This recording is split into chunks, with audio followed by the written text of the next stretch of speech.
Have you ever wondered how to enter a fell race? Yes, a fell race, not a trail race. And do you know what fell running is? Well, if you do know it already, this video is not for you. But if you want to find out, I'm going to explain to you what fell running is and how to enter a fell race. So why is fell running brilliant? Well, first of all, fell races are really cheap.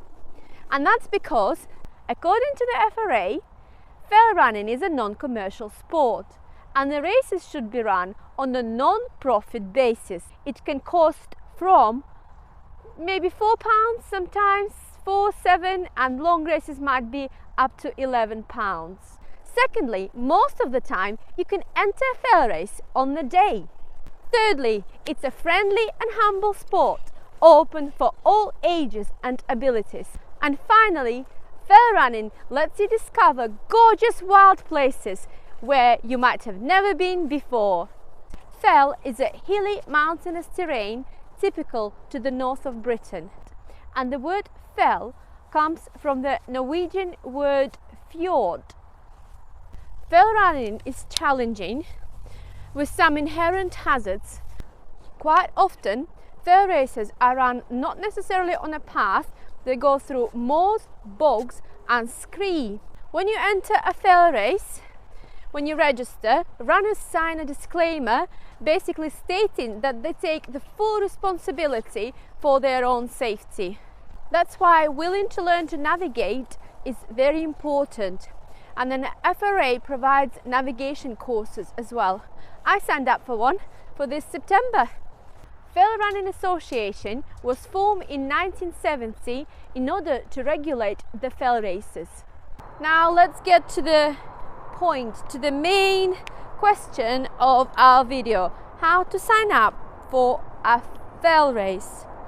Well, you don't really need to be a member of any club, and you don't even need to be a member of a fell running association.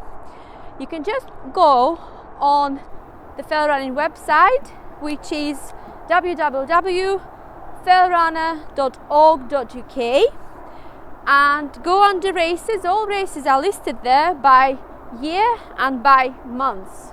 So I chose 2022 and now I'm going to pick the month of August to see what races there are. All the information about the races are kept on the website of FRA, www.fellrunner.org.uk.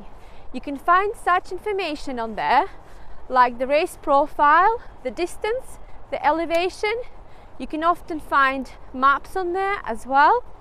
How to enter the race, whether you have to enter in advance or if you could enter on the day, the cost of the race, what time the race starts. To become a member of a fell running association, it costs £16 a year, or you can have a unlimited life membership for £200. If you're a child, it's cheaper for juniors. If you become a member of a fell running association, you get a handbook and a calendar for the year with all the races, and you also get a Fell Runner magazine. I'm going to just walk along here a little bit, and then I'm going to sit down and show you what they look like. I've got them in my bag here. This is FRA handbook and fixtures calendar, which you get if you become a Fell Running Association member. So what you have here, you have all the races in chronological order listed. You also have information on a race category, on championship details. There's lots of information here on safety, navigation. There's a welfare policy principle. There's even a registration form that you can photocopy. This one is for juniors. There's also one for seniors as well. And you get fell racing rules in this kind of cartoon format explained. Look at this, that's pretty, I like that. Like, for example, look, each runner has to carry the correct kit for themselves, and there's a dog carrying a kit. Because quite often, well, I saw that in races, that a child is running without bum bag, and then towards the end of the race, a parent is just throwing the bum back to them. The kit is there for the reason, it's for the safety. If something happens, like if you can't carry on anymore, if you break something or if you injure something and if you stop, then you can very quickly get called. You need that equipment, it's there for the reason. And this is a Fellrunner magazine. You get different articles about different events and different races in there, or people send their own articles. Even though most seniors are required to be responsible for their own safety, a lot of races also require a Fellrunning kit. The content of the kit requirement depends on the weather condition and the final decision of a race organizer. But the full FRA kit, which you are required to carry with you, is waterproof trousers with sealed seams, waterproof jacket with sealed seams and the hood attached, a whistle, a compass, a hat, sometimes it could be a buff, gloves, and the map of the route. You can get the map of the race online from the internet. Probably the most important attire of a fell runner is fell running shoes. They're a little bit different from trail running shoes because they've got more grip on them. I'm just quickly going to explain to you what categories fell races have. Well, all fell races are divided into short, medium and long races, but they're also split into A, B and C categories.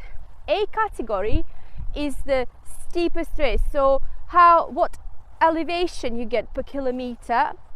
So in A category you get the highest amount of elevation for kilometer. Then you have B category, that's a bit more gradual ascent, and then the C category. So a fell race could be classed, for example, as AS, meaning it's going to have a very sharp ascent, very high elevation, and the race could be short.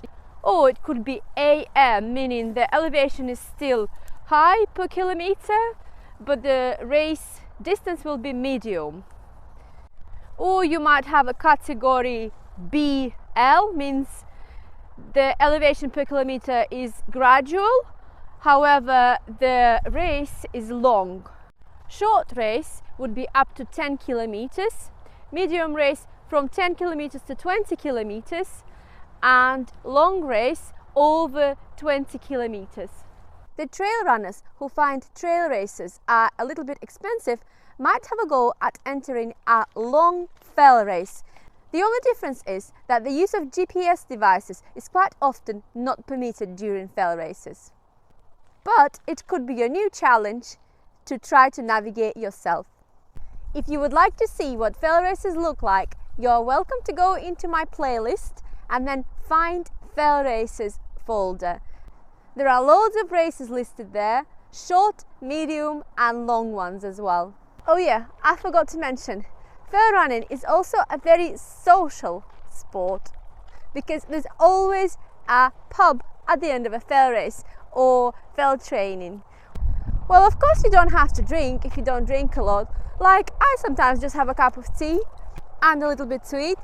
But if you're an introvert and find it difficult to initially talk to people, fell running sport will provide you loads of opportunities to meet like-minded people. You also meet a lot of the same people during races, and this is how I got to know a lot of you. I hope I explained well how to enter a fell race and what fell racing is. If you still have questions, just put them in the comments below, and I'm also going to put some important links in the description of the video. Until next time, bye bye! Everything is so overgrown here. Like a forest of flowers. Look how peaceful and serene it is in our river Ribble.